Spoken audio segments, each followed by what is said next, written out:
Good evening, everyone. Welcome to the CEN show, where the people's voice is valued and informative. The Community Education Network.com is a platform to aid the effort of self and collective improvement. In your investigative and spare time, visit the website to check out our features. I am your host, Rasaki Maskani, and our topic this evening is Know Thyself. Tonight's guest is Joe Hembrick. Joe Hembrick is a retired teacher and administrator with a vast knowledge of Black history. Good evening, Brother Hembrick. How are you this evening, and can you tell us more about yourself? Good evening, Brother Rashani. First of all, thanks for having me on the show. It's indeed an honor to share information with my people. I know some folks are listening in, some of my home folks. Anyway, I'm just a brother from the projects, Harbor City. Although I was born in Riverside, March Air Force Base, Dad was a military man. Matter of fact, was an MP and was killed by the police on some just like stuff's happening today when I was about 10 years old. Anyway, got my early informative years down in Harbor City and then moved to Compton during the 7th grade and saw so many Black people. I didn't even know that situation existed until I came. But anyway, got caught up in the Black thing at Compton from coming from a virtually all white classroom situation in those Harbor City years. Coached a while, that was something you didn't mention. I coached for about 20 years also. So anyway, getting to the subject. Oh, first of all, I like to give praise and honor to all the African women out there. You're the stuff, although you don't know it.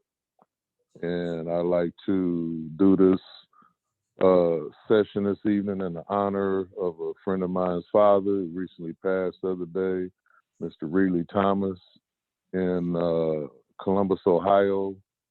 He was the first Black All-American football player at Ohio State back in the 50s, back when people used to play both ways and didn't have no face mask.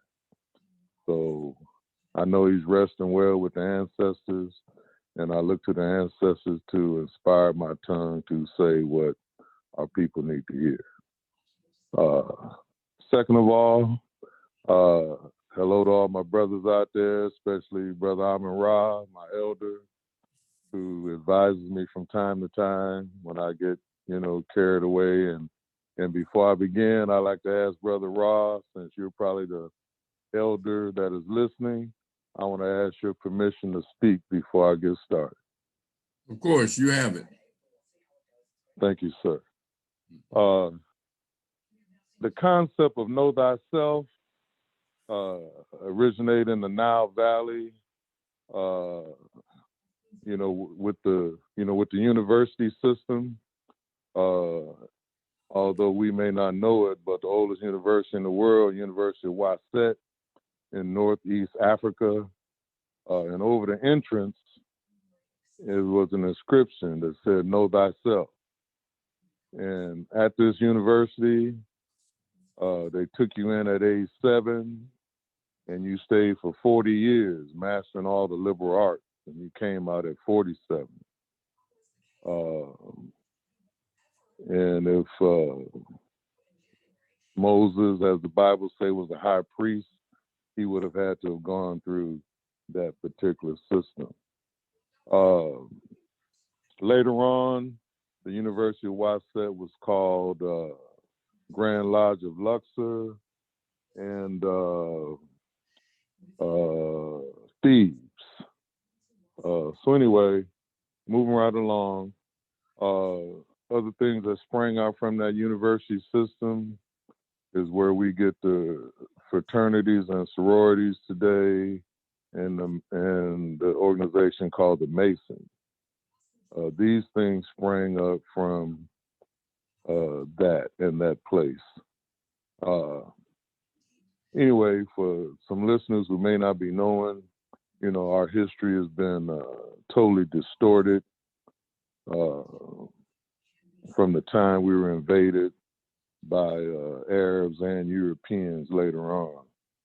And so through slavery, colonization, and imperialism, our stuff has been totally changed as far as what we know about ourselves, what we believe, and language, religion, government, culture, values, all of that. Africans had great civilizations for thousands and thousands of years before Arab or European ever came upon the scene.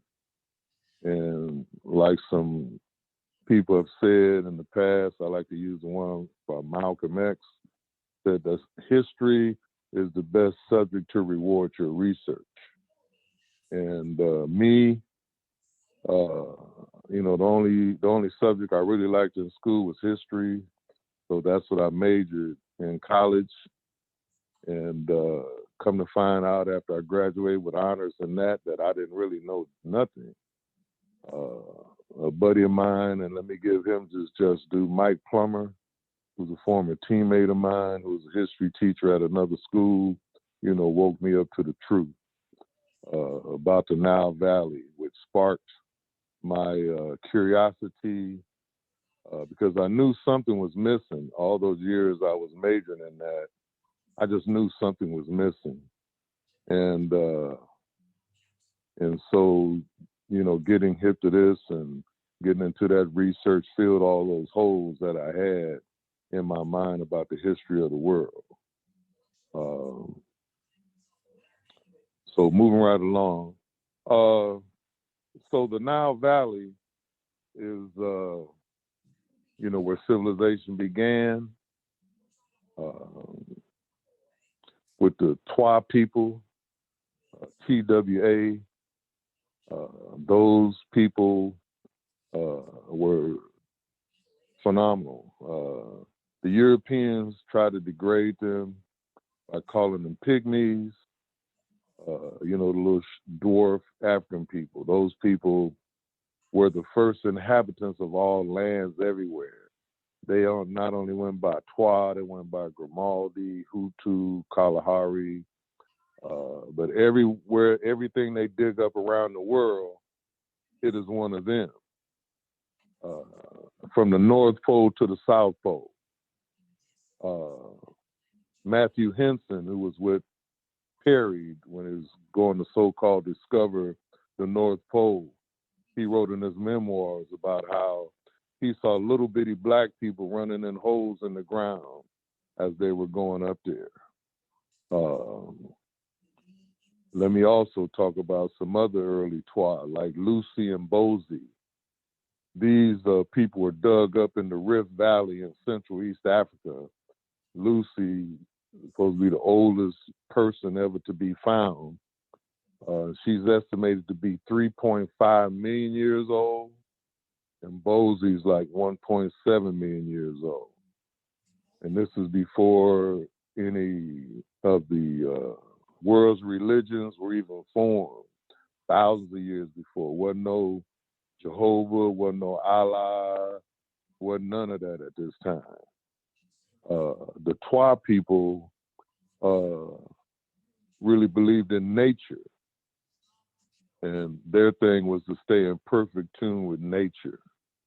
And I can tell you as a fact that nature will show you the way if you'll let it. But we've been led astray by other people down through the years that have us in the condition that we're in as I speak. Moving right along, these great civilizations that Africa had, you can read about a lot of it in, second of all, let me stop here and let me give praise to my teachers. Excuse me, knock myself side the head. Dr. Yosef Ben Yakinen, Dr. John Henry Clark, John Jackson, Willis Huggins, J.A. Rogers, Drusilla Houston, and the like. People have written the truth.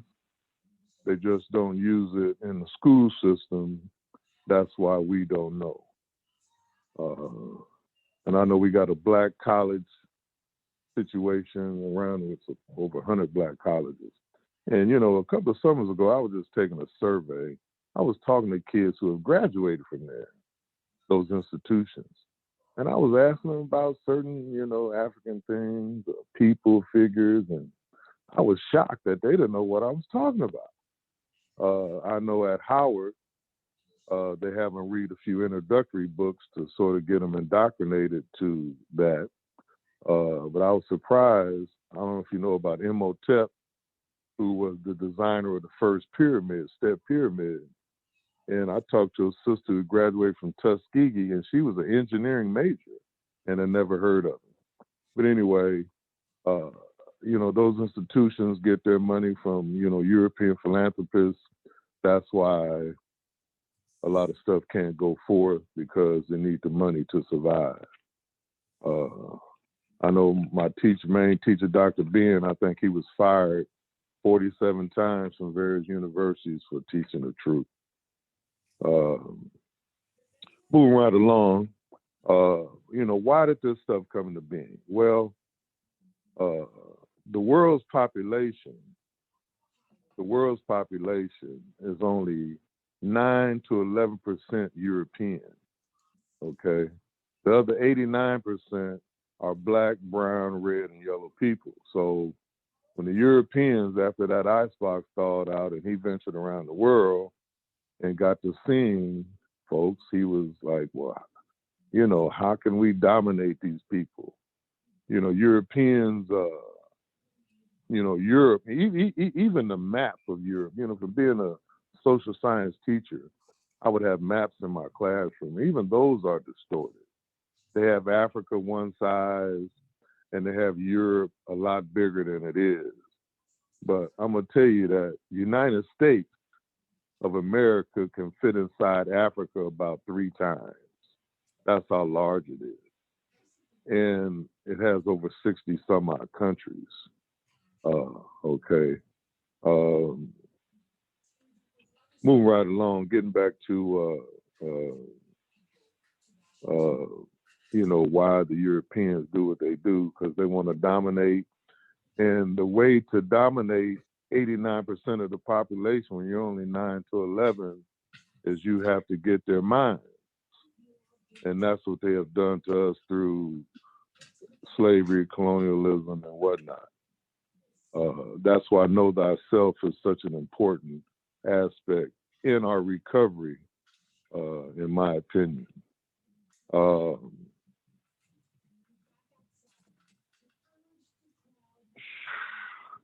And the 2 institutions that have been to our detriment in this quest, number 1, I think, is education system, and number 2 is religion. I know some people gonna have a problem with that, but I pose this question to many people because, you know, we had these great things before these religions came on the scene.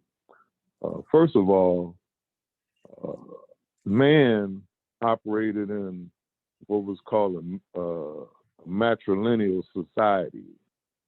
And that means that women were kind of at the apex. It was the woman. I know James Brown said it was a man's world, but not at this time. You can read about that in a book by Charles Finch.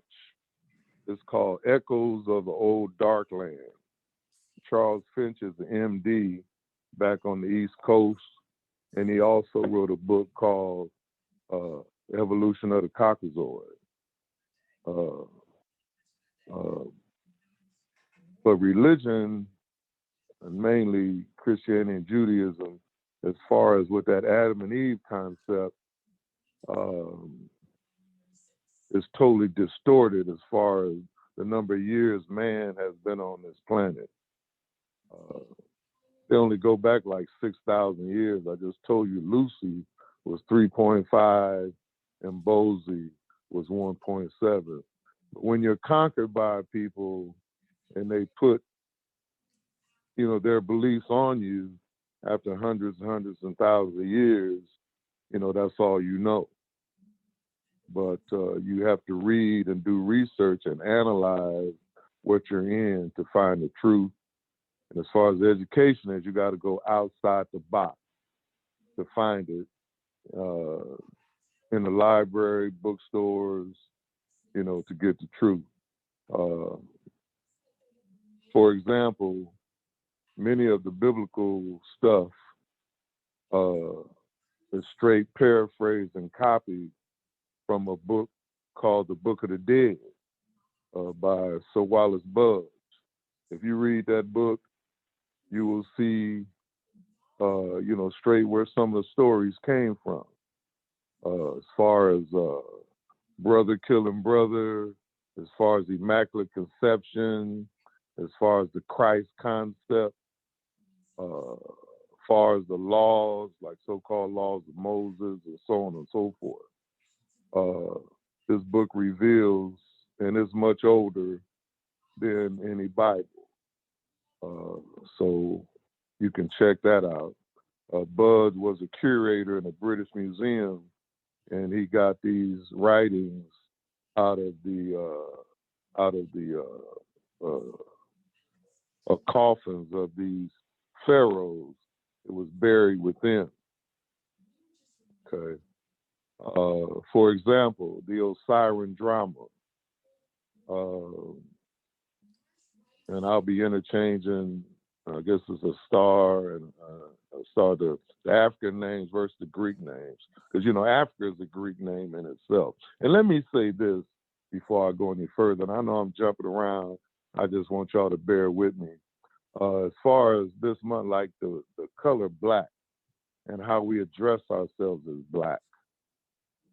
It's a beautiful color, and it says what we look like, but it doesn't say who we are. Whenever you call a people by name, you need to ascribe land to that name, land and culture. And there's no place called black land. And even Africa is a Greek word. Many people refer to the continent as Kemet, Alkebulan. South Africa is referred to as Monotapa by the indigenous folks, and so on and so forth.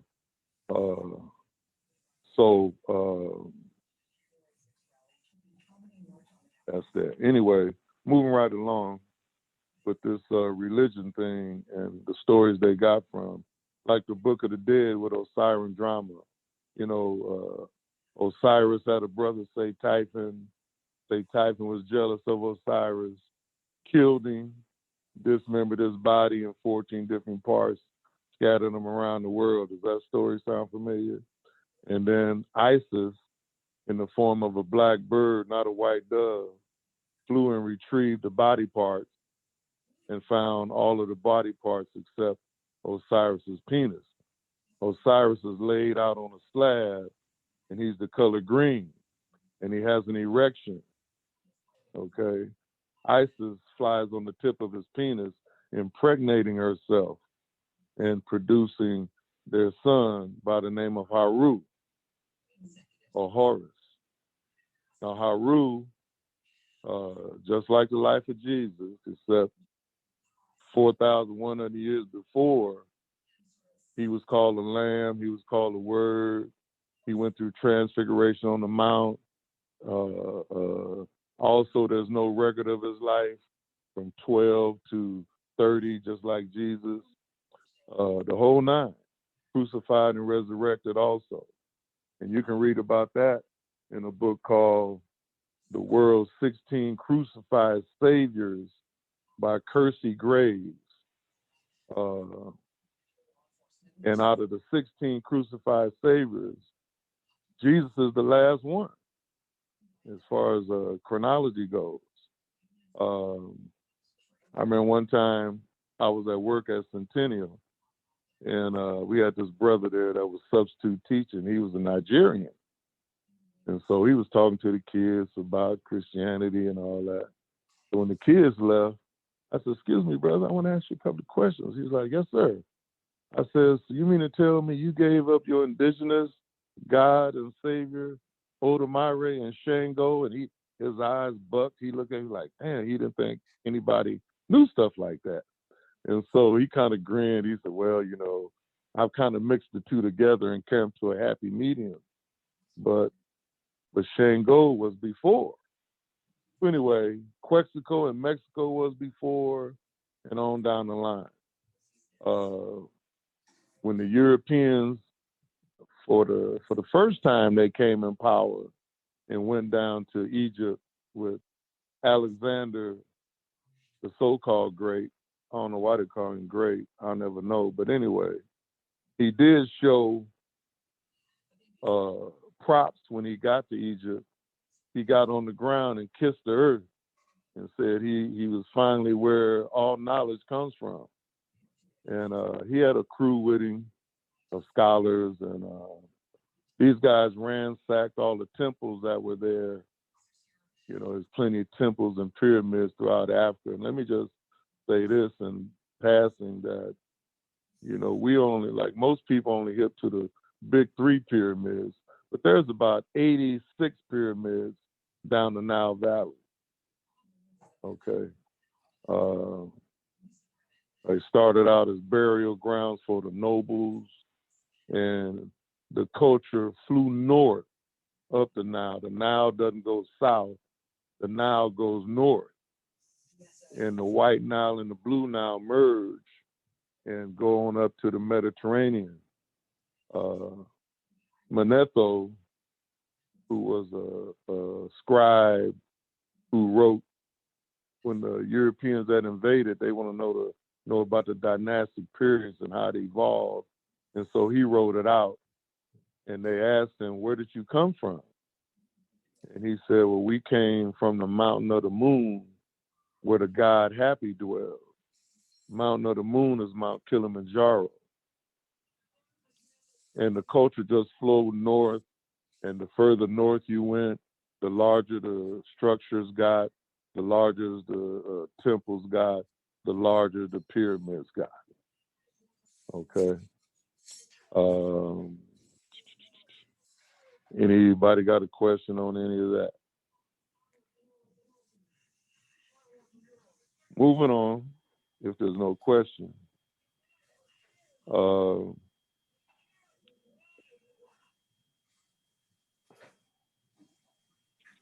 There are some North Africans that are called the Dogon.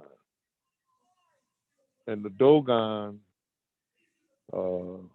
they paint the constellations on their body as far as religion or spirituality goes. And let me say that spirituality is a much higher form than religion to me.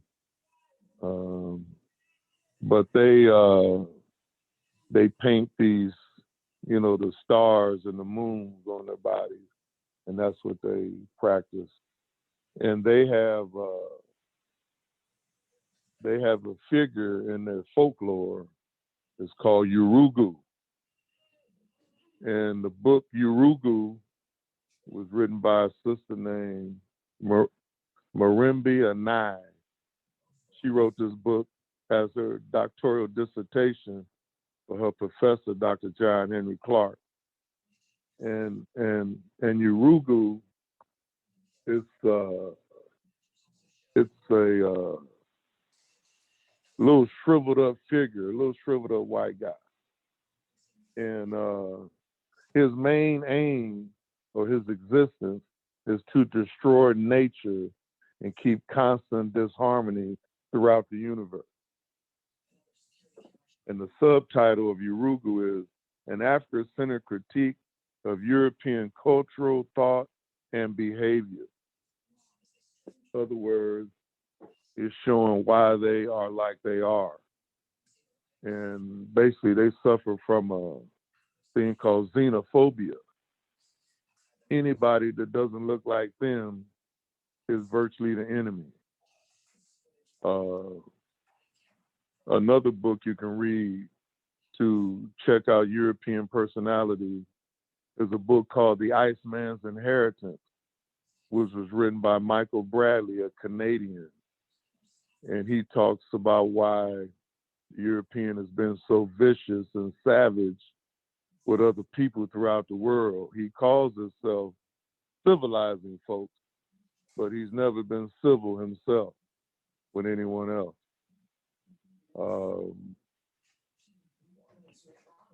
That's the reason they claim they came and got us to civilize us. So we should be happy, all Africans throughout the diaspora, we should be happy that they came and got us, enslaved us, and gave us their religion. And I oftentimes I wonder what the ancestors are thinking, especially those in the Middle Passage, who instead of succumbing to it, they rather dive in the Atlantic Ocean, taking themselves out instead of coming here.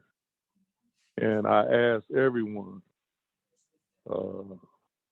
if you're in any religion that was involved in your enslavement, you have something to analyze. And it just wasn't the European. 1,000 years before the European did it, the Arabs were doing it on the east coast of Africa.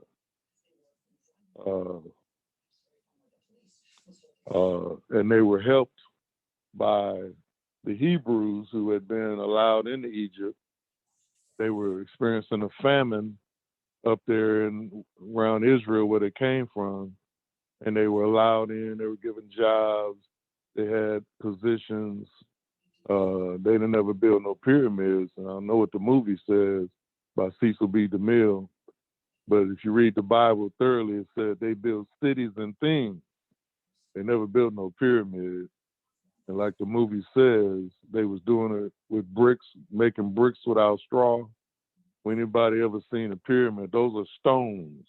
Ain't no bricks at all. Those are stones, and they're colossal in size.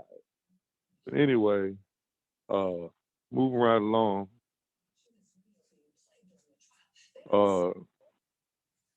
Getting back to the concept of Urugu and the European man. If you look throughout the world, he is destroying nature. We got climate change, we got all this stuff going on. But she has a way of striking back. Nature does, and she's doing it in a lot of the locations where we were held captive and brutalized. These beachfront areas, you know, those hurricanes come once a year, and they just annihilate those areas. The stuff they're putting in the ground, in the water, in the air, nature strikes back from time to time. But like I say, the European doesn't care. To make $1, he'll throw out the baby in the bathwater. Because with him, it's all about money. It's all about dominance. It's all about control, which we can see right in this United States thing that's going on, to what extent they will go to try to maintain it. And anytime that another group shows that they're coming on, you know what happens to them. Rosewood, Florida, Allensworth, California, Greenville, the Black Wall Street.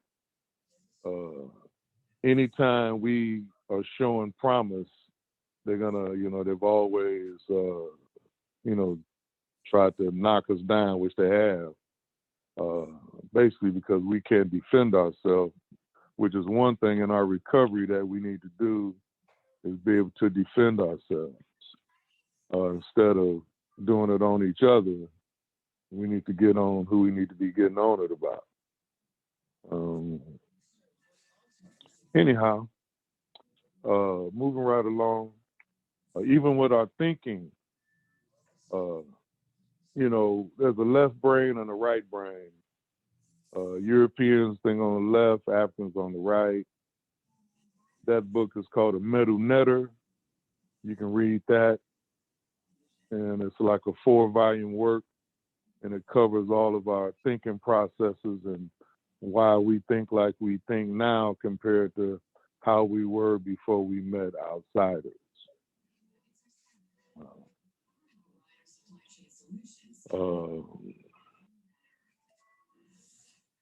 Moving right along from the East Coast, let me say this at first. For those thousands of years that those Arabs were enslaving Africans,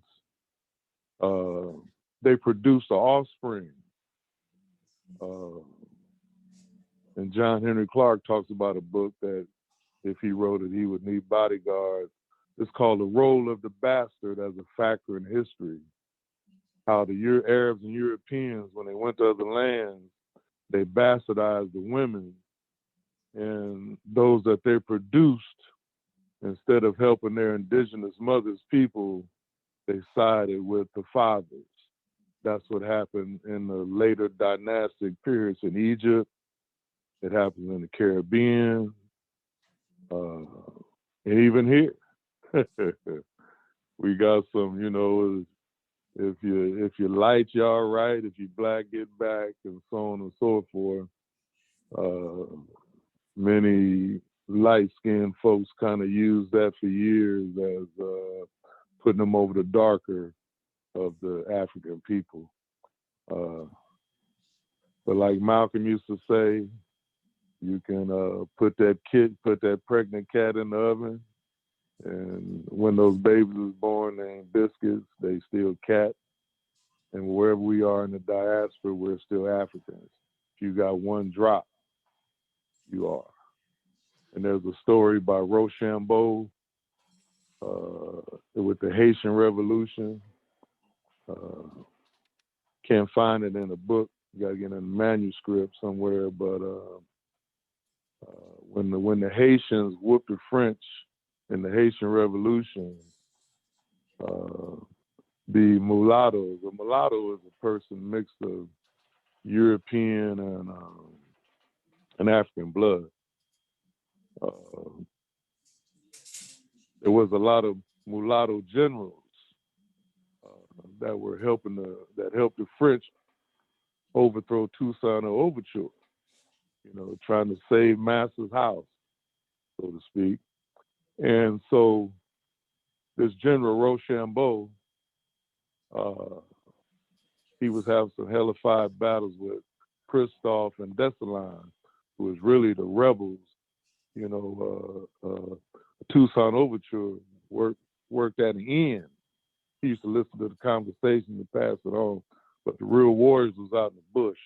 Anyway, Dessalines and Christophe was giving Rochambeau hell out in the woods. So anyway, after the mulattoes helped, Rochambeau gain control, he had a party for the generals' wives. He had a big old fancy party with caviar and cognac and all that, and told the ladies, ladies, at the end of the party, I got some presents for you ladies. Their husbands, the ladies thought, were out on military maneuvers. So at the end of the party, he called them in a room, and I said, I got these boxes for you ladies as gifts. So the ladies opened the boxes, and it was the heads of their husbands, those mulatto generals that had helped him, retake control. And he said, in the quote, Rochambeau said, I did that to show you yellow niggas, I hate you just as much as the blackest of the black. So that's a deep story. But that's the issue that we had. Trying to be like him, want to look like him. Right now, today, the largest selling product in African people's countries around the world, the largest selling product right now is skin lightening cream. And I don't know if any of you have seen Sammy Sosa the baseball player lately. But that Negro took so much of that stuff, he looks like Michael Jackson Pat. But that's the largest selling product in, I don't want to say third world countries, but that's what they're referred to. Okay, Brother Hembrick, Yes, sir. I have a question for you. Yeah. You Thanks. I'm you tired of spoke talking. about going back to the pyramids. You spoke about how they have a numerous amount of pyramids. Now, can you make that connection with the pyramids that's in Central and South America? And Oh yeah. okay, can you talk Oh, about that a sure. little bit? Yeah. Ivan van Sertima wrote a book that's entitled "They Came Before Columbus," and it's the African presence in ancient America. Uh, those There's some Africans there from the third dynastic period in Egypt. They were warriors and they sailed over there, and they're called Olmec. But these brothers showed the Mayans. I know they're called Aztec pyramids, but the Aztecs didn't really build none. It was the Mayans who learned from these Olmecs how to build those things. And the Olmecs in Veracruz, Mexico, I know right around there where y'all go to vacation. Ain't there a Cancun around there somewhere? But anyway, in Veracruz, Mexico, they dug up 8 to 10 stone heads of these Olmecs. They look like brothers with a football helmet on without a face mask. And they used to be on display in the Natural History Museum in New York City. I don't know if they still are or not, but yeah, that's where they came. Now, Africans have been coming to the Western, and let me say this: those Olmecs, they're around 800 BC when they got there. 800 years before the Common Era. I have a head in my home, replica that I have. But yeah, also another great king of West Africa, I think it was a Ghana, a king named Masi Musa. He was supposed to have been the richest man in the world, they say. When he was king, he wanted to come to the New World. So he put his brother on the throne, and he sailed to South America with like 200 ships full of gold and all of that. And these Europeans know this. They just don't want to share it in school because if we found out this information, we would act different and think different. I remember I found this book. I was told by this brother, and let me give due to brother Kaleem Akil, one of me and Rod's best friends down through the years. He told me about this book called America BC. And it was written by, I think this guy went to Harvard or Yale. He taught there. His name was Barry Feld. And they fired him for writing the book. But I found one in the library. There's only 5 of them in the state. And I was really on fire with studying at the time. So I never took the book back to the library. I kept it for years. And then years later, I found one at the African marketplace. And so I took the one I had from the library back. They were so glad to get it, they didn't even charge me anything. So, and in America, when stone wasn't available, they built what you call mounds. And you see these rolling hills on like from the Appalachians on back east. And inside those mounds were supposed to be structured just like a pyramid, but made out of dirt and wood and not stone. So we took this concept around the world, like all concepts. Africans gave civilization to the world. And let me quote, this is what a European scholar, I don't know if you guys ever heard of Herodotus, when you was in school. Herodotus was called the father of European history. And Herodotus says in his second volume, he wrote a 2-volume work called The Histories. The second volume is hard to find because this is what it says in it. Those Africans of burnt skin, thick lips, and woolly hair civilized the world when all others were barbarians.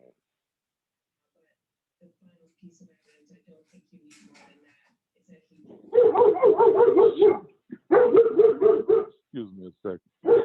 Hey, so I hope I answered your question, brother Shiny. You did. You did. Yeah, I had took a trip over to Mexico, Cancun, and we went to, I think, Chichen Itza, where we were able to see some of those pyramids. And I've recently come to find that in Peru, there's supposed to be some also. Although I've never seen them.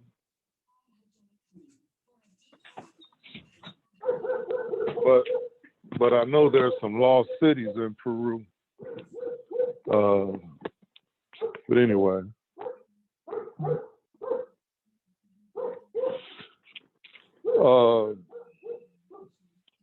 Getting to West Africa with the West African empires, you know, we had great ones under the guise of Islam. When they invaded, you know, they took North Africa and their religion through Muhammad. Just burned the path through North Africa. Like I say, Africa, you know, the invaders are at the front door and the back door. We got Arabs in the north and Europeans in the south. And, you know, through school and the way they teach it, like they brought up this concept called the Middle East, you know, and they include Egypt in that, trying to take it out of Africa. But Egypt is in Africa. Through Islam, it burned across the north, and these Africans called Moors became the military arm of that movement. And, you know, they were in Spain and occupied Spain for about 800 years. Built their first university, taught them about irrigation, even taught them how to take a bath. The Europeans wasn't taking baths about 1,000 years. You can read about that in a book called Dirt, D-I-R-T, by a guy named McCullough. And we got some Europeans now. I don't know if y'all seen this. We don't get out in white European land too much, but they got a group out there. They got these 3 stripes in the back of their neck. Forget what they call them. I used to work at a club out there with one of my students, and they don't take baths today. They just splash this stuff on them, you know, to kill the smell. And who was that? Queen Victoria? That she only had 3 baths her whole life.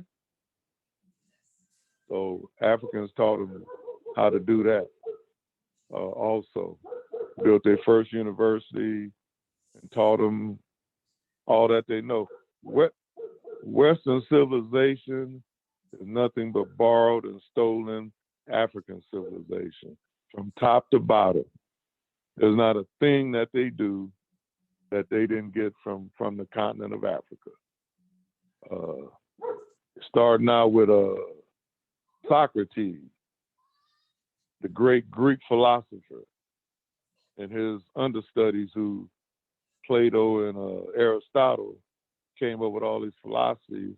They just copied and paraphrased and stole it from the libraries of the Delta where they went. You know, Socrates, he spent about 20-some years getting his education in Egypt. And when he came back to Greece, you know, they put him to death for teaching a foreign philosophy and corrupting the youth. So where did he get that philosophy from? You know, they wouldn't have killed him for teaching Greek philosophy. No, he was teaching stolen African philosophy. And then later on, his disciples, so to speak, Aristotle, he was there with Alexander the Great, and he had like 50 some odd students with him, and they ransacked the temples and stole all these materials and rewrote them. And that's what the European does. He takes stuff and copy it and try to claim it as his own. And it still tickles me that even in the church, in the Bible, they're always saying amen, amen. They're really saying amen. Ain't that right, Brother Ra? Yeah. They're saying amen, and that there were two gods, Amen and Ra. And when they united into one kingdom, it became one God, Amen Ra. But our people don't know that. They don't want to question the Bible. They don't want to question preachers. But I tell you, one preacher that'll give you the real is you need to listen to Ray Hagan. He's the only one that I've come across who is teaching the truth. Some of them know the truth. They don't want to divulge it. They don't want to mess with what they got going, which is getting all that money. You know, it's a money thing. It's a business. Ain't got to pay no taxes. You know, I wish I got the same stuff that they get on their anniversary. I wish I got it on mine, but we don't. But anyway, moving right along. Mr. Hembrick, Yes, sir. I got another question. Can you talk about the Berlin Conference and the Council of Nicaea? I will. The Berlin Conference in 1888, all the European nations got together and carved up Africa. The Belgians took the Congo. Britain took several countries. Kenya, South Africa.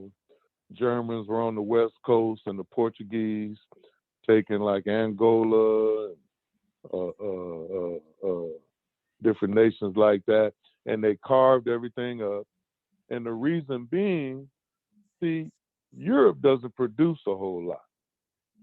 Africa is the richest, and this is at the crust of their invasion. Africa has all the raw materials in the ground that has industrialized those nations. Okay? Rubber. Matter of fact, what I'm talking on right now is foam. If I couldn't do that, there's a metal in the Congo called cobalt. And they pay those Africans like $10 a month to pay. You're paying for it like gold. But if it wasn't for cobalt, there wouldn't be no cell phones, no arcade games, that computer stuff, and all of that.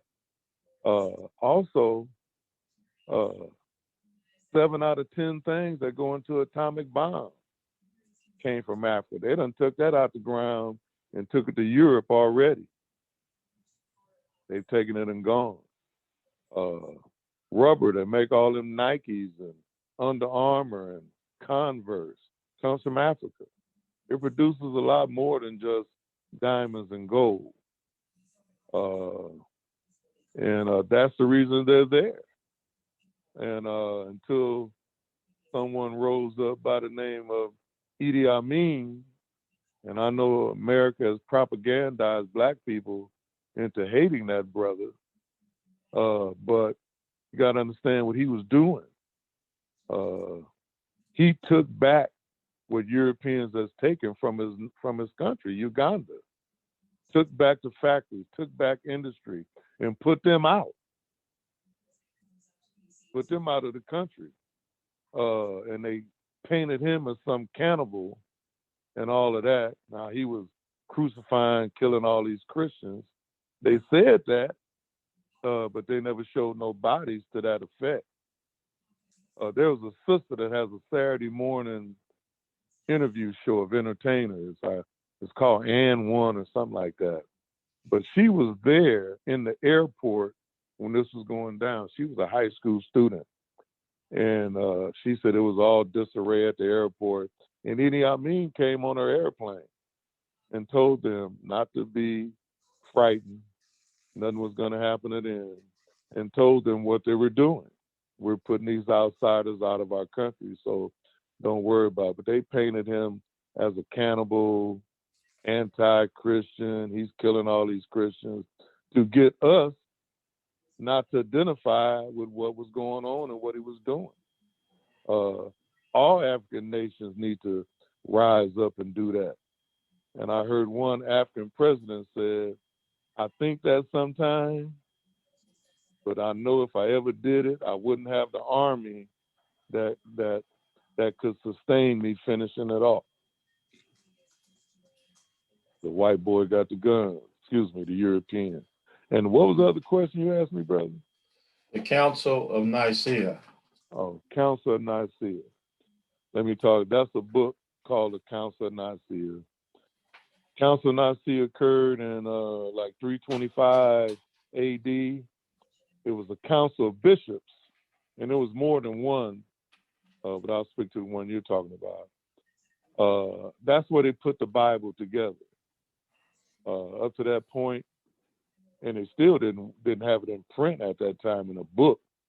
It was just the stories that so-called folks have written or copied from the Book of the Dead to make it. Anyway, it was in a town, an Italian town called Nicaea, and they had 1,800 bishops from around come to this conference, and these are the guys that so-called canonized the books. Well, 1,800 bishops came into the conference. Only 220 of them came out alive. So if you don't want to go along with the story, you can assume what happened. They killed you. And they have a history of that through the centuries of people that spoke against whatever the religious clerics were putting forth. They did it in America. They talking about the burning up witches in America, early America. Well, that was basically a religious thing. You know, women that spoke against the religious thing. That's why they burned up about 500 of them, I believe. So years later, you know, nearly 1,000 years after that is before you get a Bible. And let me say this, they left out, how many books they leave out? About 38? About 38 books they didn't put in. Book of Mary, Book of Joseph. So my thing, if it's so-called God's word, which all of them believe, it's God's word, how you going to leave some of God's word out? What did you say the You know what name? I'm saying? Beg your pardon? What did you say the name of the council was? Council at Nicaea. You can get the book at CEN bookstore. I can barely hear the person speaking, Rashan. My microphone is not working that well. Okay. Can you Now, say that again, sister? I said my microphone is not working that well. You're clear. I can hear you good now. Okay. so what the SO1 books is on the website. It's featured under the recommendation section. So if you want to get more information about SO1 books, it's on the website, communityeducationnetwork.com. Yes, I'm familiar with that's the one thing. Okay. Let me mention a few more books, if I might, Rashani. Dr. Ben wrote a book called African Origins of Major Western Religions. That's a great book. It talks about the origins of Judaism, Christianity, and Islam. And let me just say this to the sister and all sisters listening. I've been trying to drive this point to those that have a ear to hear. Like I said earlier, the world was a matrilineal society. Royalty descended down through the female, not the male. Because identifying with nature, females produce, males don't. Okay? And when these major religions came into being, they took the female out of the picture. Very chauvinistic. Actually, Dr. Clark refers to them as male chauvinist murder cults. Okay? Anti-woman. Women have very little say-so or rights. You know, the Bible tell you to be quiet till you get home. As far as Islam, I won't even go into that. And the Hebrew is about the same way. Woman has very little right and whatnot in the culture of the religion. Okay. And then all of them were involved in the enslavement of us. Arabs to Islam, of the Hebrews. Let me talk about their involvement. They financed the situation. Okay, there are some companies in early European history called the Dutch East and West India Company. This company was like the shipyard. They controlled shipping and whatnot, and a lot of them controlled land grant, especially in South America. And this is what a lot of people don't understand. African slavery was in South America for 150 years before it ever came to the United States. That's a long time. And they were very rebellious. Actually, more slaves were taken to Brazil than ever were brought to the United States. Brazil had like 60 by the Portuguese. They speak Portuguese. Okay. And then this is around the around 700, 640 AD when this was going on. And the main slave port was a place called Zanzibar. And that's where a lot of the Africans on the East Coast were sold into slavery. And I remember listening to Dr. Clark one time, and he was, he was close to Malcolm when Malcolm, right before he left the nation, and he had a conversation with Muhammad Ali one time, because Ali, it's a movie out right now about that relationship. So Dr. Clark was asking the champ, like, champ, where'd you get your name?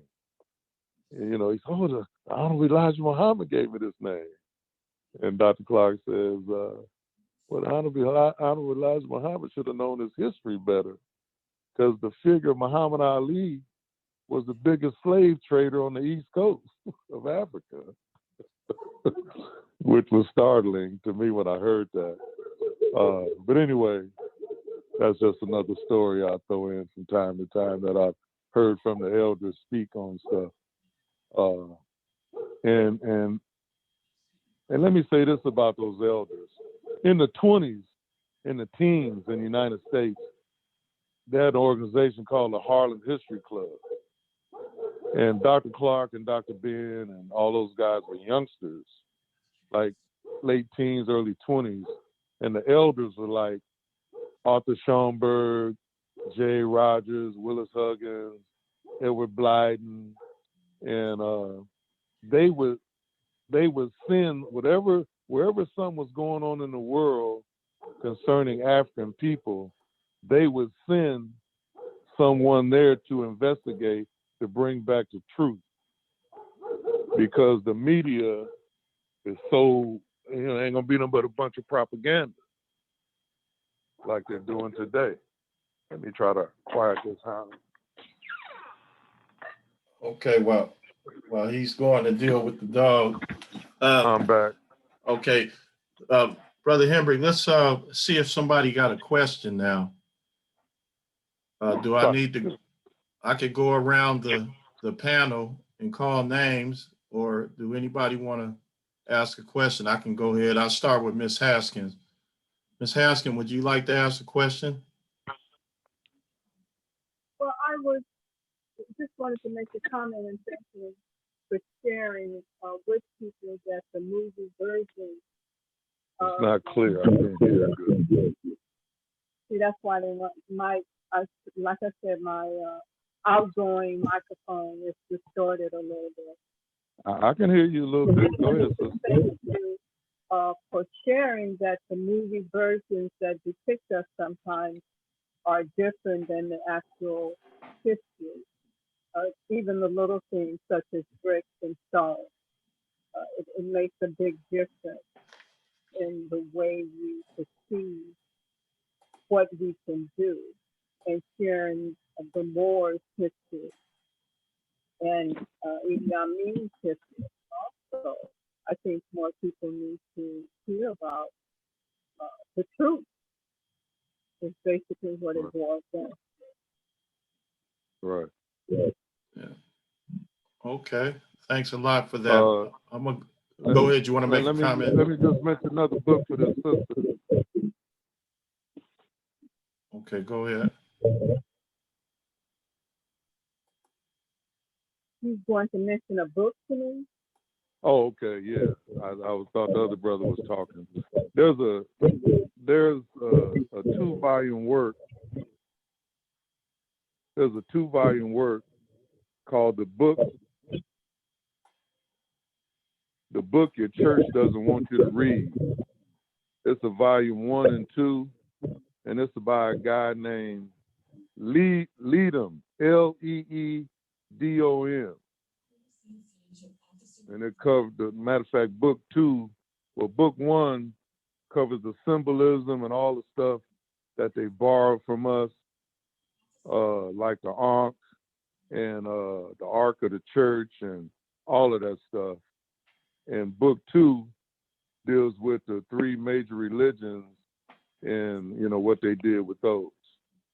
So that's a good read. Those are good books to read. Okay, let's go to the next. And Rashani, let me just say this. Okay. You can believe what you want to believe. If it's doing something for you, fine. I would hope that it helps liberate you. But you can't go into anything blind and not analyzing, because that's what some of them tell you to do. Like the Bible tells you not to lean on your own understanding. Just believe what the Word of God says. Well, who's to say that's the Word of God? After all those centuries of it being put together, and it was written like 400 years after the fact. You know what I mean?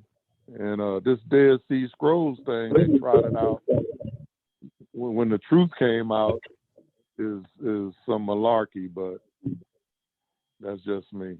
Next question. Okay. The reason why if I mute you, that means that I'm getting some feedback. So don't nobody take that personal, please. Okay. We have Teresa Ross. Would you like to ask a question or make a comment?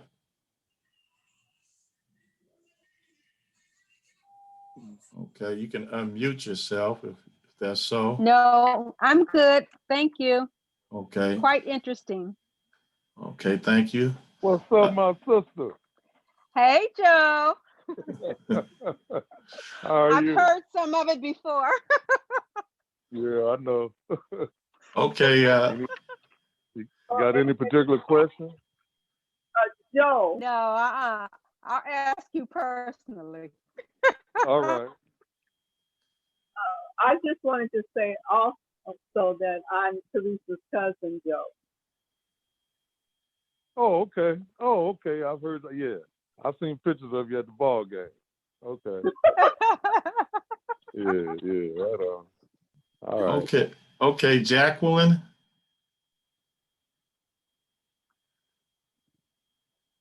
Good day, peace. Peace, my sister. I do have peace, peace. I'm calling from Virginia, and I do have a question. We actually studied this on my son's homework tonight. And Brother Joe, you mentioned that in Islam and Hindu, women were treated differently. And it was, you said, because of the culture and the religion. Can you elaborate on that? Well, like I said, it was matrilineal societies before even the Nile Valley stuff started. Like I say, royalty descended down through the female, and even in the early dynastic period, the female was still held in high esteem. And although there were pharaohs, they had to be kind of ordained by the female in order to rule. Okay. And when these religions came into being, the female became suppressed. I guess they felt threatened by. I know the European was really threatened by his woman, but you look at Islam today, and women are just being able to go out the house or drive a car, or, that sort of thing. Right. So oftentimes in religion, the culture get mixed up in it, and people think it's religion and it's really the culture. Just like with these jihads and all of that, Islam doesn't talk about wars and whatnot, but people that are in the religion came up with these cultural things and used that under the guise of the religion, in a sense, and it really is not in some cases. Okay. So I hope I answered the question. Appreciate that. Yes. Okay, appreciate the question. Thank you. Brother Doctor, do you have a question? No. Okay. Alvin?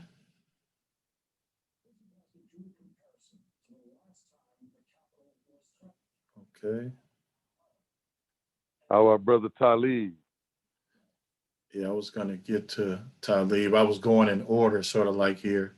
This is Alvin. I had to unmute this thing. I don't have any questions at this time. I've heard a lot of his, talk before, so I understand what's going on. Appreciate it.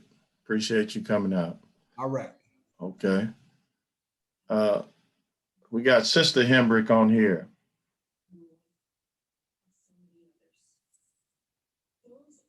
I don't have any questions. Hi, Dad. Hey, how you doing? Down there studying hard, huh? Yeah, I took a little break. Okay. Thanks for coming out. Thanks for listening. Okay, Brother Talib, Hassan.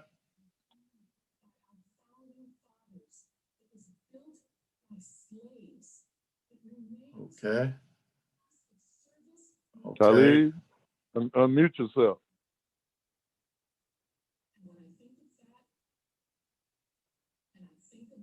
Okay, maybe he doesn't have one. We go to Y, W-A-H, Y. Why he? No, I don't have no questions right now, but I will have some later. Okay. Brother Mashenda. What's up, Joe?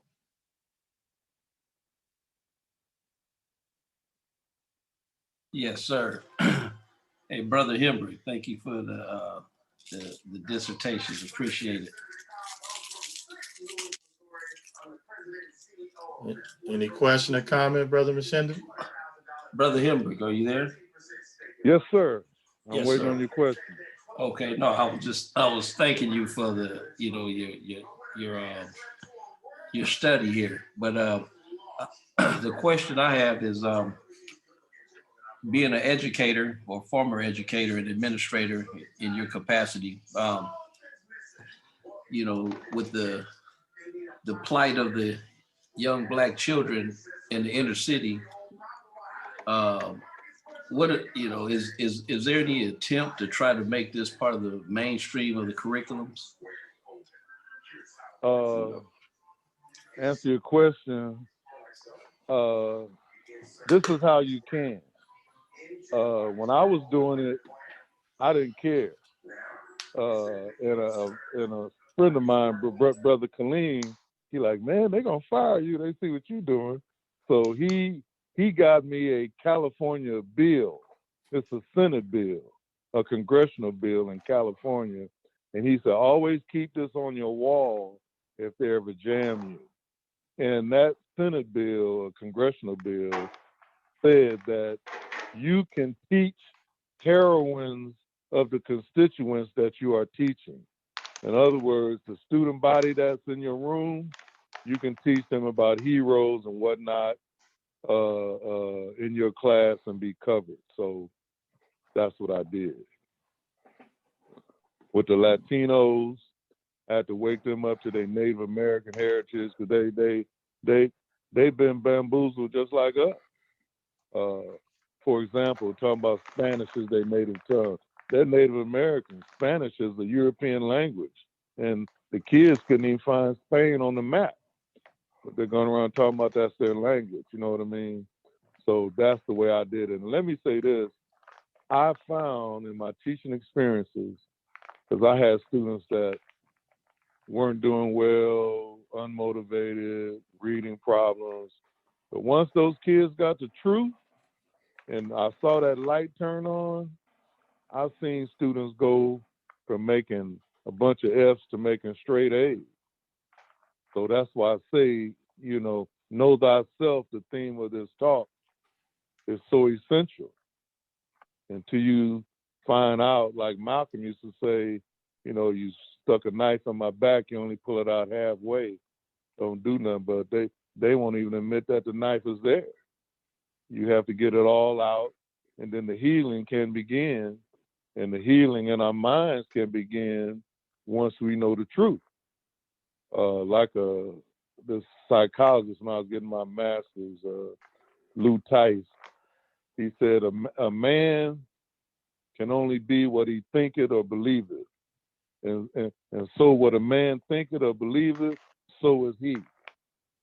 And this stuff has been passed down from generation to generation, because I talk to people oftentimes, and their grandma did it, great-grandpa did it, believed it. But I tell them, well, they used to believe the world was flat too. But, you have to study. What does the Bible say? Study to show thyself approved. That's unto God. But you need to study to find out who you are. And you got to read to do that. And you know what they used to do to us when they found out we could read? It meant death. They killed you if they knew you can read. But now they don't have to worry about that. Okay. All right. Well, I'm going to go to Brother Muko. Brother Muko.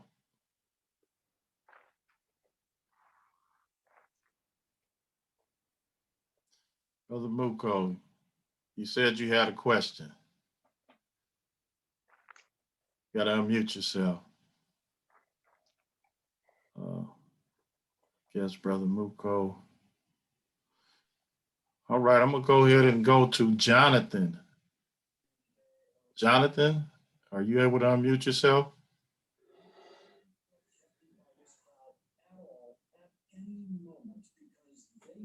Okay, so I'm going to go ahead and we're going to go. What did Jonathan say? He's muted. But we're going to go ahead and go to Professor Amin Ra. Professor Amin Ra, he's going to. Do you have any questions for Brother Hembrick? Yebo, Abanikani, everybody. It's just beautiful to hear all the questions and listen to, I call him Professor Hembrick, and really say asante, which is many thanks for his studies. You want to know a true revolutionary of thought and knowledge. you have to be one who studies and to be such well-read and to be able to try to do this mental and spiritual liberation of our people by articulating the knowledge that you have and the truth that you share. I have a lot of questions because you touched on a lot of things, but I just want to say, is there anything else you would like to elaborate before I get into other questions on Know Thyself? Is there any other perspective you think the people need to know listening about why ancient Africans would put that on the pyramids or put that in their libraries and things of that nature, or felt that that was that important, and what it really means?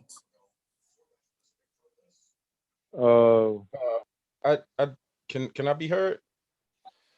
Sure. Brother Muko, just a second here. He's answering Professor Amon Ra's question. We'll get to you. Okay. Well, it's important because you got to know what you are. I used to tell my students, I said, you're like a dog walking down the street mooing like a cow. You know what I mean? You know, cows don't bark, they moo. And you're an African, and you're seeing the world as a European through blonde hair and blue eyes. You need to see from the perspective of your people and what they wrote and what they said and what they believe. And that's the significance of that. I know on the pyramid thing, the last three, there's some speculation about the astral thing up in the sky. I don't know that well enough to elaborate on it. I'm just starting to wet my toes in that regard, as far as the spiritual struggle and the fact that all of this stuff comes from the sky, which the ancient Africans, the Dogon and all of them had. So I don't know if I answered your question totally, Brother Ra. Yeah, but, that was good. Okay. Okay, Brother Ra. Yeah. Before you move on, let me get Brother Muko, and then we're gonna end with you. All right. Okay, Brother Muko. Yes, I'm here. How y'all doing, Care Unit? Brother, I just came in when Brother Amon Ra was speaking, and he was speaking about that book that was talking about the symbolisms that they took from us. In that book, did they also recognize the Ankh? I mean, not the Ankh, the swastika. Yeah, in the book, talking about the book that your church, and this Brother Hembrick, not Brother Ross. First of all, okay, apologize, Henry. Yeah. Okay, No problem. I ain't tripping. But yeah, it does cover that in the first volume of the book. Your church doesn't want you to read, and this book is a series of essays about by different people. It's not just by one guy. And I got turned onto it by a book called The Matrix of Power. And that guy's name is I can't think of his name. He's right enlisted here. But anyway, the book is entitled Matrix of Power. That was the first one I read, and that led me to these two books. But it's in volume 1 of this one and in The Matrix of Power. Jordan Maxwell is the author. Jordan Maxwell. Okay, appreciate that. Okay. My pleasure. Right, thanks for that. Okay, Professor Amon Ra, back to you. Yeah, Professor Hembrick, could you share a little bit about why they consider the pyramids such a wonder of the world, especially the step pyramid, and how it was built? And they always talk about they didn't have machines, and it was the ground, the wonders of that pyramid. If you could describe it a little bit. Well, okay. what I know. Now, the step pyramid was designed by a brother named Imhotep, who's the world's first recorded multi-genius. He was a doctor, conducted all kind of surgeries, healing people and whatnot. Well, Imhotep designed the first step pyramid at Saqqara. And the reason it's a wonder, because the Europeans haven't been able to figure out how it was done. Pythagoras, you mathematicians like Brother Rashani, you know about Pythagoras' theorem. Well, that's where he got his theorem from. But speaking to the building of the pyramids, there's speculation about with those Twa people. I've heard about the Twa having the gift of elevation. And also, when the pyramids were being built during the flood period, the Nile flooded once a year. And during that time, the farmers and the laborers couldn't farm, so that's what they did. They built the pyramids for the pharaoh. And those stone quarries, I don't know how exactly they moved them, but it had to be some hellified, excuse my language,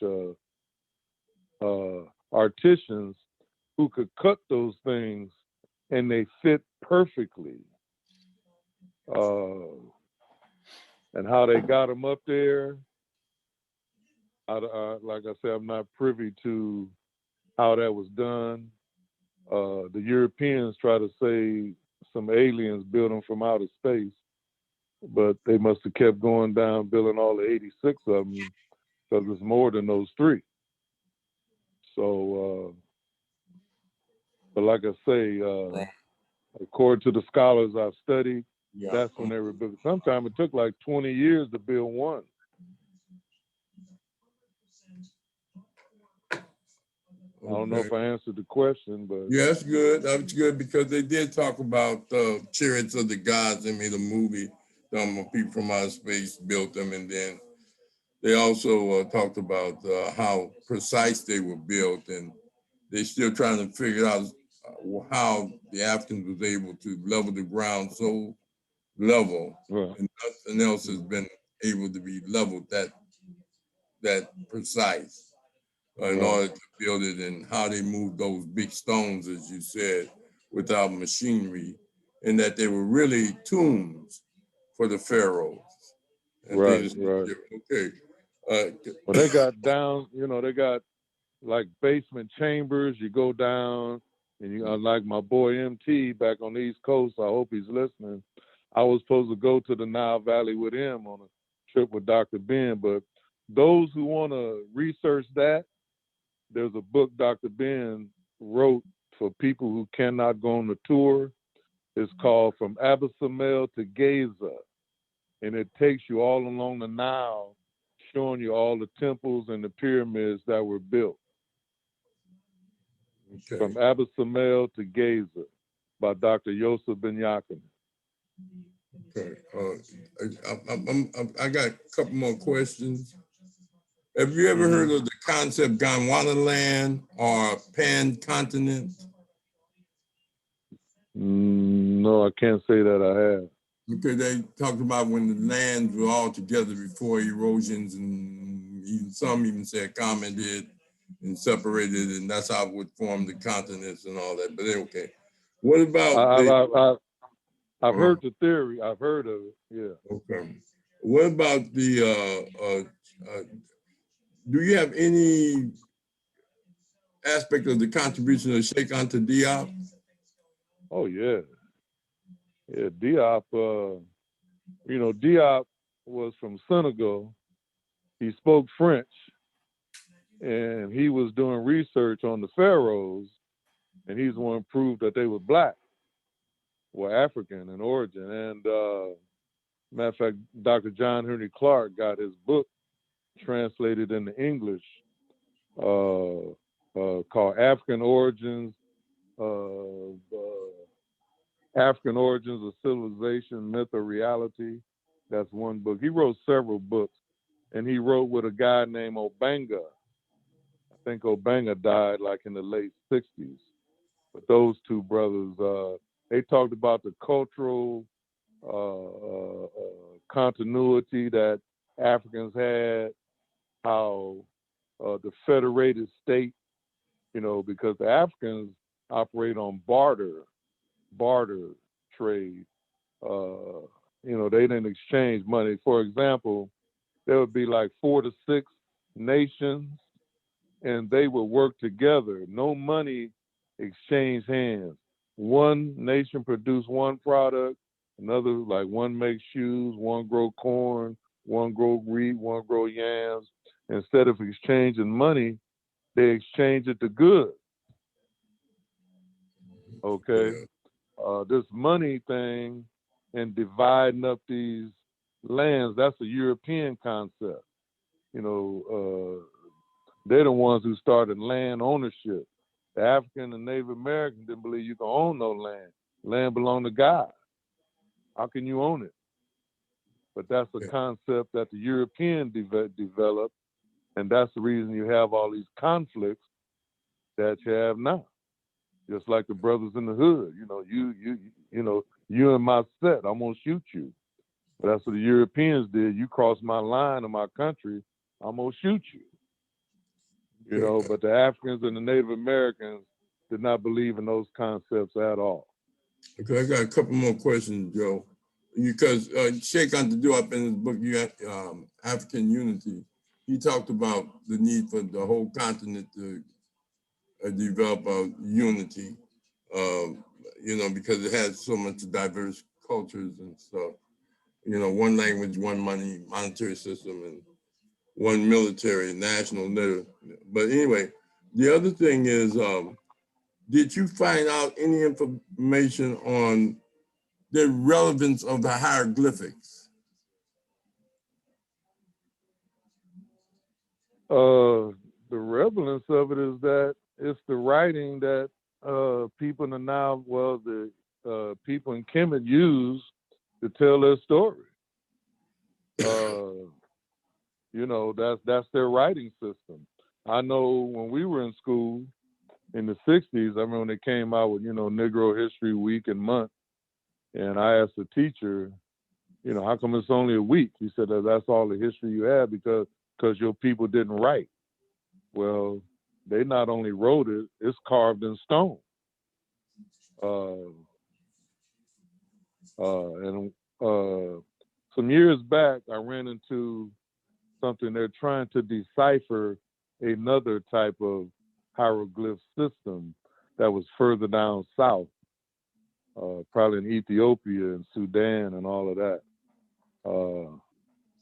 But I don't know if I've answered your question about its significance other than it being the writing system that they use at that time and in those areas. Yeah, and that's where Wallace D. Bulge, who was a curator at the museum, learned. He trained himself to read the hieroglyphics. And right. But let me. And I think that came from the Rosetta Stone, I believe. Yeah. That's when they were able to do it. Could you share a little bit about Stolen Legacy? Yes, I did already a little bit, but I'll elaborate on it again. Stolen Legacy is a book written by George G.M. James, and it talks about how these Greek philosophers actually stole their philosophies from Egypt. I was talking about how when Alexander the so-called Great went, and he had these scholars with him along with Aristotle, and they ransacked the temples and, you know, rewrote a lot of these philosophies and stuff that they came up with. And I also stated that Socrates, that's what he was put to death for teaching African philosophy. So everything that Europe has, they borrowed, they stole it, paraphrased it, copied it. They have nothing. The only thing original they come up with is killing folks. and Okay. basically. Could you also talk about the relevancy of the two books, the Anacalypsis and the Book of the Beginnings, just briefly? And I got a couple more questions after that. The book of I haven't read either one of those. I think I have one of them. I hadn't got to it yet, so I can't comment on those. Okay. But I know the Book of the Dead, the African called it the book of coming forth by day and by night. Yeah. But as far as those two books, I haven't read them. But you done put some on my mind for me to do it. All right. Okay. Then second, well, one is, well, anyway, could you share a little bit about the Ma'at spiritual perspective? I certainly will. You guys heard my daughter chime in. That's her name, Ma'at. Anyway, Egypt or Kemet, or you want to call it at the time, they had like 42 nomes, like counties, and each one had a law. And the laws were called the admonitions of Ma'at. And they had to say these admonitions 5 times a day. And that's where Moses got his commandments or his Mosaic law. But they were stated differently. And said, "Thou shalt not kill." It was stated differently. It was stated, I have not killed man or woman. I have not bear false witness.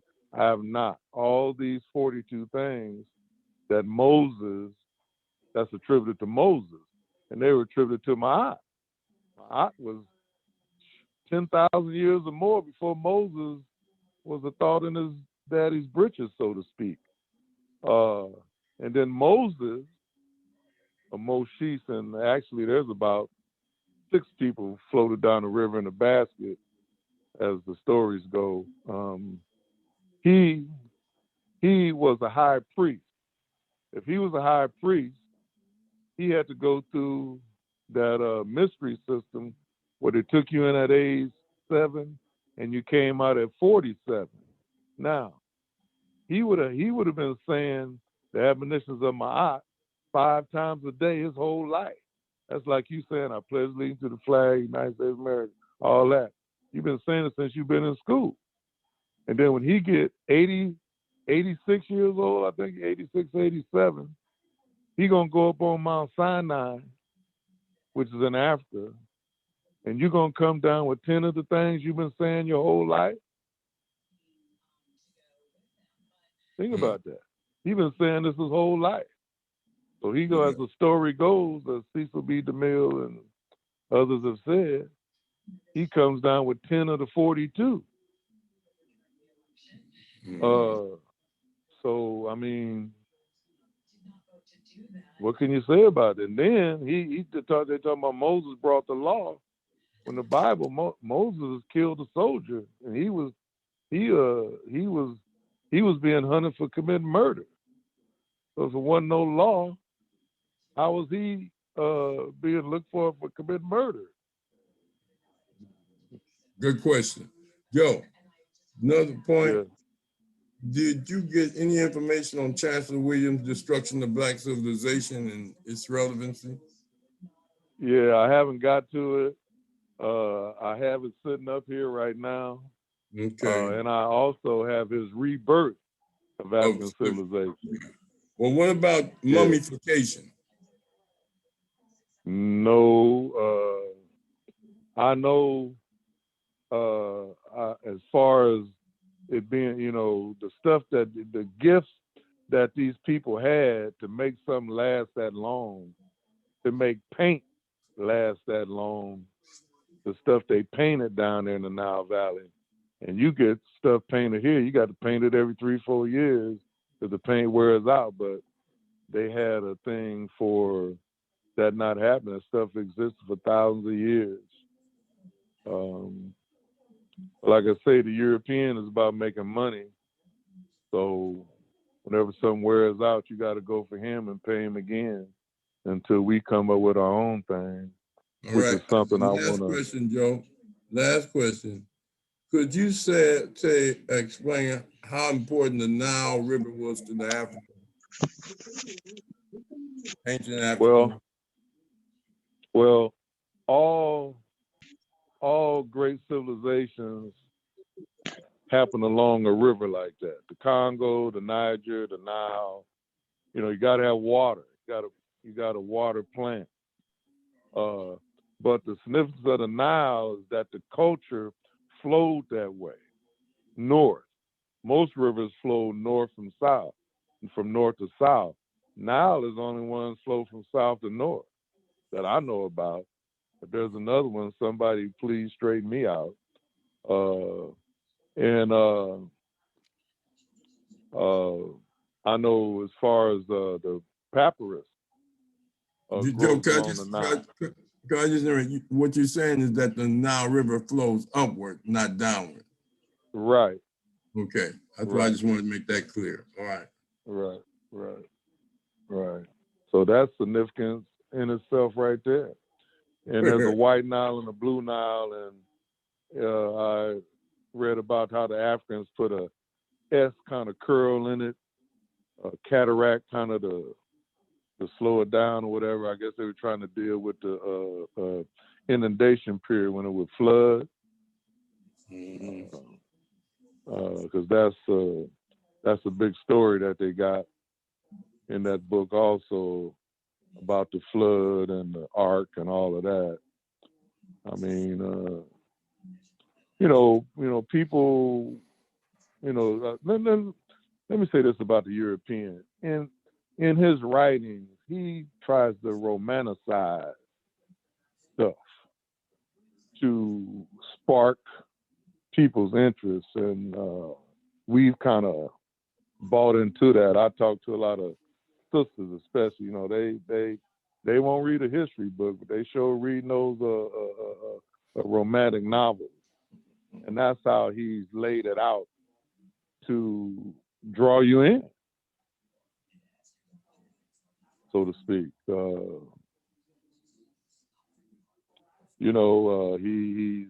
He did so much. Like I say, let me say, it's like starting with Michelangelo in 1505, whenever it was. He was commissioned to, repaint the celestial ceiling and do the Last Supper.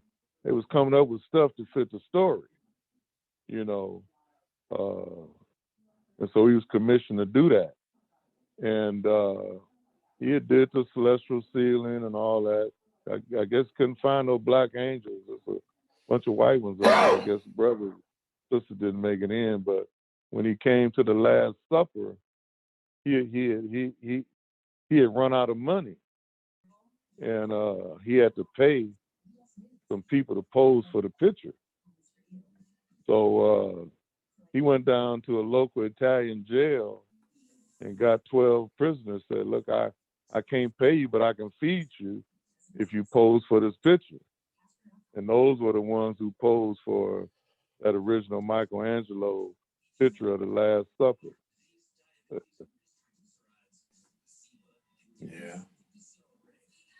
Well, I guess we'll conclude, you guys. I really appreciate everybody coming out this evening. And Professor Amin Ra will be back next week, hopefully, and he's going to do a presentation at the end of the show that we have planned for next Wednesday. Everybody's welcome at any time. We go on Wednesday at 6 every week. And if something goes on, it'll be on the website if we don't come on. But we've been going on for the last few months now, and it's been really good. Appreciate Mr. Hembrick coming out and giving us this great information about ourselves and how great we can be. And it's just a wonderful thing to see so many people show up, and I appreciate everyone.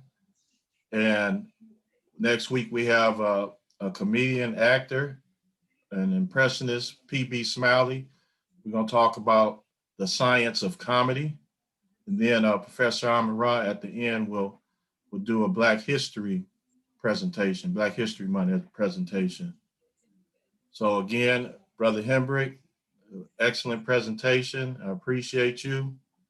And I appreciate everybody for coming out and participating. And hopefully you'll be back next week or whenever you like to come. And then everything that we do is on podcast and YouTube. So, Brother Rashani, can I make one comment for you? Yes, sir. Go ahead. I don't speak lightly. I like to be able to prove anything I say, and I'm challenging the audience to don't take my word. Do the research yourself, and I challenge you to do that. Also, I want to say, as far as our recovery, as much money as we spend in this country and the stuff we spend it on, especially European holidays, we can recover ourselves without any governmental assistance if we would just unite and pool our funds and stop spending it on stuff that has nothing to do with us. And that's it. And thanks all the listeners tonight for tuning in. I hope I was able to, give something that you can use and, take care, be safe, and work on that health. So many of our people are dying. We need to get on that health thing. And that's another lecture in itself. Anyway, peace. Okay, I appreciate everybody coming out. And our motto is each one teach one. So I'm gonna stop the recording now. And if you want to stay around, we can stay around for a little while.